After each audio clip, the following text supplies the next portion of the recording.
चिंतन का मतलब है मन शक्ति का कमजोर हो जाना और व्यर्थ के चिंतन, ओवर थिंकिंग। व्यर्थ के चिंतन में ऐसे नकारात्मक सोचे, घबराहट और नाना ये तब लग कुशल न जीव कहूं, सपने हूं मन विश्राम, जब लग भजत न राम कहूं, शोक धाम तज काम। आप खुद कह रहे हैं कि सब कुछ है लेकिन डिप्रेशन है। इसका मतलब वो नहीं है जो होना चाहिए, वो नहीं किया जो करना चाहिए, वो नहीं पाया जो पाना चाहिए। मन आज तक, बिल्कुल खुले शब्दों में हम आप एक घर में बैठे हैं ऐसे बात करते हैं, आज तक बताओ इसने हर बात कही कि ये दे दो ये दे दो मैं सुखी हो जाऊंगा, सब दिया है, खाली है कि नहीं है? आज तक वो अधूरा ही है। ऐसा लगता है फिर भोग लूं, फिर खा लूं, फिर देख लूं, फिर छू लूं, फिर चख लूं, यही तो बना हुआ है। विश्राम तो नहीं मिला ना, वो मिलेगा भगवान में। नाम जब तक नहीं करोगे, भगवान की आराधना नहीं करोगे, तो मन को विश्राम नहीं मिलने। तुम्हारा चिंतन कहाँ है? हम चिंतन अध्यात्म में, अध्यात्म का तात्पर्य तुम्हारे चिंतन, तुम्हारे अंदर क्या चल रहा है। तुम अपने हृदय मंदिर के ठाकुर को नहीं पहचाने तो विश्व के कई तीर्थों में घूम आओ। कल यहीं जहाँ ये बैठे एक बैठे थे, बोले 85 साल का हूं, भारत के 5-5 बार सब तीर्थ हो जाऊं, मेरा अगला जन्म होगा कि नहीं हमका गारंटी नहीं, क्योंकि ये कोई खास चीज नहीं है। खास चीज है आप नाम जप करते हो, बोले नहीं तो हमका पक्का होगा जन्म। नाम जप, आपका चिंतन क्या अंदर चल रहा है? आप चिंतन निगेटिव करोगे, भोग पशुता वाले करोगे, आचरण तुम्हारे जानवरों वाले हैं, राक्षसी आचरण है। ऊपर का चेहरा कुछ अलग होता है, पर्सनल चेहरा कुछ अलग होता है। दो चेहरे होते हैं और जिसका एक चेहरा होता है वो महात्मा होता है, जो अंदर वही बाहर, जो बोला वही आचरण में। नहीं तो संसार में दो चेहरे होते हैं, एक दाढ़ी बना के चिकन और साफ पोशाक ये चेहरा, और एक पर्सनल राक्षसी स्वभाव। और जब उसका कर्म आता है तो डिप्रेशन में जाता है। डिप्रेशन पाप का कर्म है, उसकी सोच बदल दी गई, नकारात्मक सोच हो गई, अब वो परेशान। शरीर रोग ग्रसित है, आपका दिमाग स्वस्थ है तो आपको कुछ नहीं बिगड़ा, और दिमाग अस्वस्थ सब कुछ है तो सब बिगड़ गया ना। आप बता रहे हो ना, ये दिमाग को स्वस्थ रखने के लिए अध्यात्म है। नाम जप करो, शास्त्रों का स्वाध्याय करो, संतों का संग करो, और अगर बदल ना जाए तो कहना। कितने ऐसे भाई हैं जो डिप्रेशन में थे और सत्संग सुनकर के सुधार हो गया, औषधि लेना बंद कर दिया। दिमाग स्वस्थ करना है ना, हम दिमाग से अस्वस्थ हैं क्यों? बस भोग ही भोग समझा है। अच्छा, विदेशों में ज्यादा भोग प्रधानता है जैसा हम समझते हैं। संयम नियम धर्म कर्म ये तो हमें लगता है नहीं। अपने भारत में वही संक्रामक रोग आया है, ये जो व्यभिचार आया है ये हमारे देश में नहीं है, ये बाहर से आई हुई हवा है। ये girlfriend boyfriend live in relation, ये चीजें अपने देश की थोड़ी है। अपने देश की तो हमें इतिहास में मिला कि एक बार अकबर जो है राजपूतों से युद्ध किया और उनको मार दिया। तो रात्रि में सब सैनिक सो रहे थे, निज अंगरक्षकों के साथ वो टहल रहा था। इतने में देखा एक कोई नौ राजकुमार दीपक लेके ऐसे शवों के चेहरे देख रहा है। सावधान, अकबर ने तुरंत तो सावधान स्थिति। तब देखा चेहरा 8 वर्ष का। तो उनका ऐसा राज सैनिक कहाँ होता है? राज सैनिक तो 15-18 के बाद भर्ती किया जाता है। तो नजदीक आए और उनका हाथ ऊपर करो, तो अब वो तो उनका यहां क्या कर रहे हो? तो उनका मैं कर नहीं रहा हूं, मैं कर रही हूं। तो अच्छा, तुम लड़की हो? बोले हाँ। क्या कर रही हो? बोले मेरा ब्याह तय हुआ था और मेरा पति शहीद हुआ है रण क्षेत्र में, तो मैं उसे लेकर चिता में जलना चाहती हूं। बोले ब्याह तय हुआ था, ब्याह नहीं हुआ? बोले नहीं। तो बोले दूसरा कर लो। बोले हम भारतीय हैं, हमारी संस्कृति है, एक बार जिसका वरण कर लिया उसका जीवन भर निर्वाह। ये हमारा इतिहास कहता है कि हमारी संस्कृति एक बार जिसका वरण कर लिया उसका।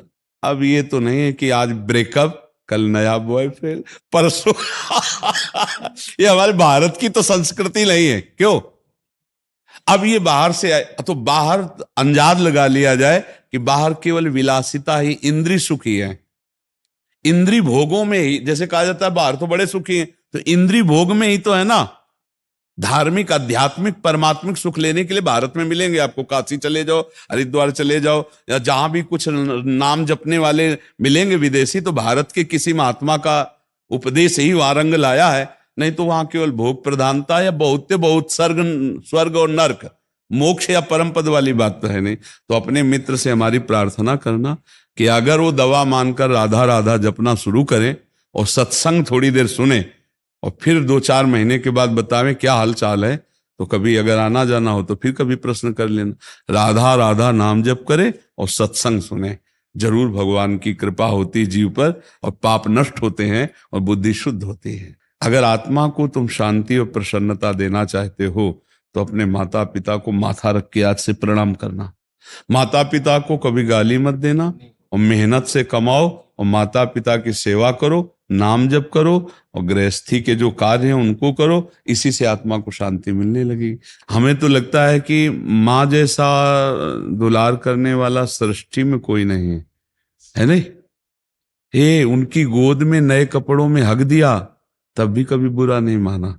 नहीं, माँ का प्यार, बच्चा पीट के गया है फिर भी वो अपने बच्चे के लिए कहे कि नहीं नहीं नहीं आप उसे कष्ट मत दें। हमें लगता है आज जो अपने बूढ़े माता पिता को मारते हैं, उनको घर से निकाल देते हैं, उनकी बहुत अव्यवस्थाएं, बड़ा समय खराब आ रहा है, बुजुर्ग माता पिता को मतलब त्रास दिया जा रहा है। तो हमें लगता है जिनको सत्संग मिल रहा है, जो कुसंगी उनसे क्या। लेकिन आप लोग जैसे सत्संग सुन रहे हैं तो माता पिता की अगर पूजा कर ली आपने तो मंदिर जाओ चाहे न जाओ, भगवान तुम पे प्रसन्न है, हमारी बात मान लेना। और घर के बूढ़े माता पिता को तुमने गाली दी, भूख प्यास और मार पीट की और मंदिर में जाके 56 भोग लगाओ, कुछ नहीं मिलने वाला, नरक की प्राप्ति होगी। मातृदेवो भव पितृदेवो भव, ये साक्षात भगवान है। नहीं तो हमें लगता है माता पिता का आशीर्वाद भगवान का आशीर्वाद है। कभी आजकल जैसे इलात से मार रहे हैं, अपनी माँ के बाल घसीट रहे हैं, थप्पड़ मार रहे हैं, गाली दे रहे हैं, और कौन से मंदिर जाओगे, कौन से तीर्थ जाओगे जहां ये पाप धो पाओगे? कोई तीर्थ ऐसा नहीं बना। माता पिता को कष्ट देने वाला कभी किसी तीर्थ अवगाहन से पवित्र नहीं होगा। माता पिता की आह वो किसी, इसलिए सबको चाहिए, हम इस विषय पर सैकड़ों बार बोल चुके हैं, सबको चाहिए अपने माता पिता को कष्ट ना दे। बहुओं को चाहिए कि सासुओं की सेवा करे, सासुओं को चाहिए कि बहुओं को अपनी सगी बेटी की तरह देखें, पति को चाहिए वो शरणागत तुम्हारी पत्नी है, उसको अपना प्राण समझो, पत्नी को चाहिए अपने पति को प्राण, तभी तो गृहस्थी सुखमय हो। पर आज का वातावरण तो बहुत है नहीं, बहुत ही खराब। ये जो व्यभिचार प्रवृत्ति चली ना, ये सब खराब कर रहे हैं, नशा और व्यभिचार प्रवृत्ति। जिसको व्यभिचार प्रवृत्ति कोई दोष नहीं माना जाता, अगर बच्चा बच्ची राजी है तो कोई उसको रोक सकता है क्या? सरकार भी नहीं रोक सकती। तो ये अब वो प्रवृत्ति है ना।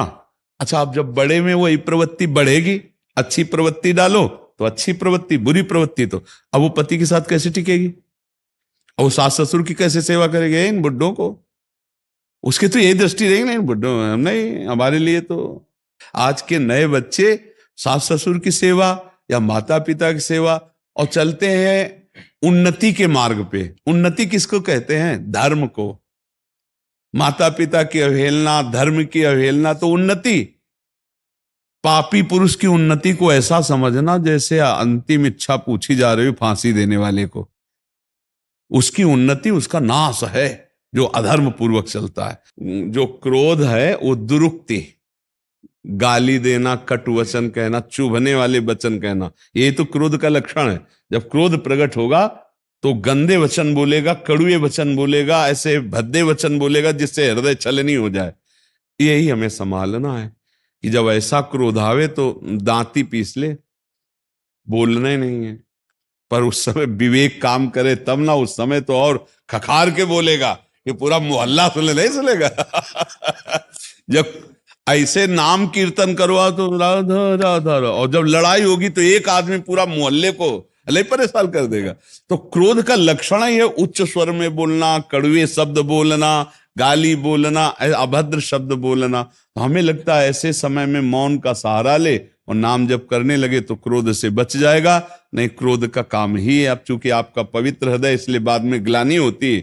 नहीं तो प्रायः लोगों को गाली देने के बाद ग्लानि थोड़ी होती है, वो तो समझते हैं कि देखा ना, 4 बातें कही, मैंने 10 बात कह के आए, तो उसको गर्व होता है। ये तो भक्त हृदय आपका, इसलिए ग्लानि होती है। तो वो ग्लानि भी ना हो, इसलिए मौन का आश्रय, क्रोध को मौन से, मौन और विचारपूर्वक, मुझे कुछ नहीं बोलना है, इस समय हट जाना है, हट जाना चाहिए।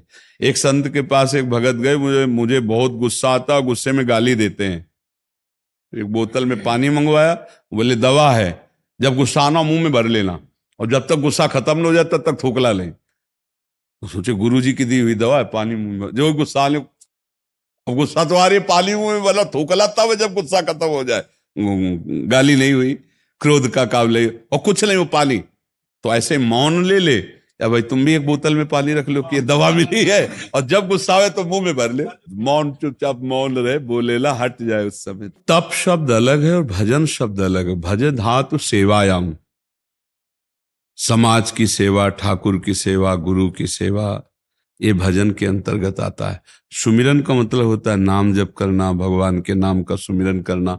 और तप का मतलब होता है मान अपमान, दुख सुख, लाभ हानि, हम जो परमार्थ में चल रहे हैं उसमें जो हमारे अंदर काम क्रोध लोभ, इनको सहना, इनसे किसी भी तरह से हम विचलित ना हो, अंदर उनको सहते हुए चले जा रहे हैं, उसे तप कहते हैं।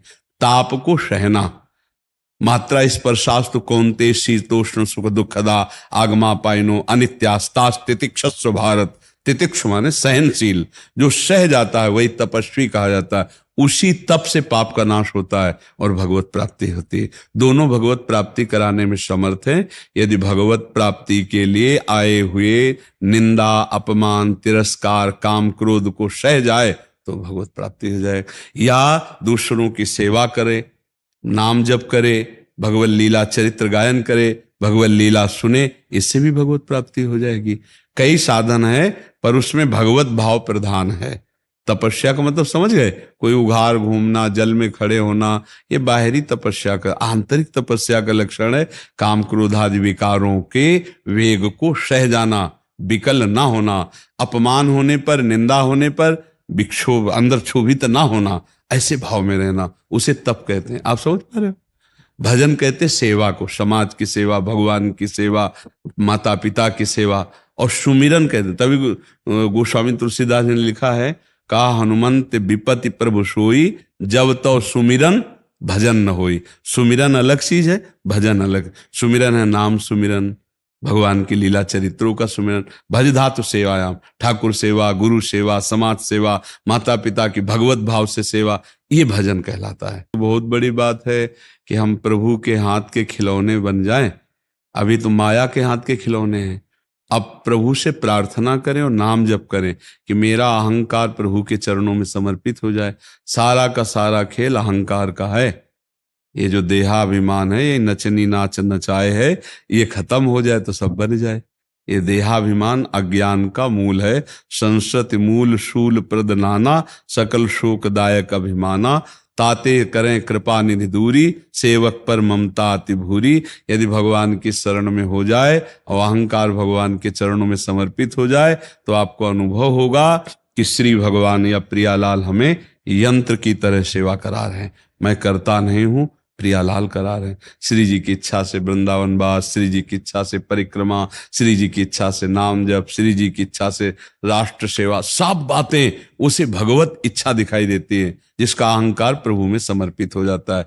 तो नाम जप करो, प्रार्थना करते रहो कि तनुवांग मनोभी रमलई सोहम तो वाश्रिता, मेरा शरीर, मेरा मन, मेरी बुद्धि, मेरे प्राण, मेरा अहंकार, हे नाथ, सब आपके चरणों में समर्पित हो जाए। महात्मा का मतलब होता है उदार विचार, निरंतर भगवत चिंतन।